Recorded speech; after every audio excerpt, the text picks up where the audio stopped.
Eu, când intru în operații foarte voiam să vă dificile, mă rog și eu la Dumnezeu, sigur, eu ca chirurg în timpul operației nu pot să fac rugăciuni cu mâna sau nu pot să mă închin, dar cu limba sau când mă aflu într-o stare foarte dificilă, când bolnavul sângeră foarte mult, și anestezistul îmi spune: domnule doctor, dacă mai pierde 100 de grame de sânge, bolnavul moare.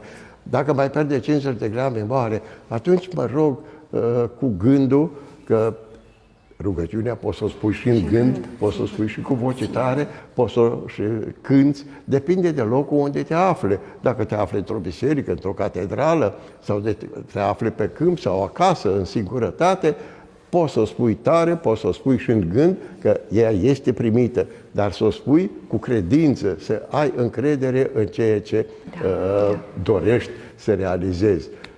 Fără această dorință nu se poate. Rugăciunea are niște caracteristici foarte importante.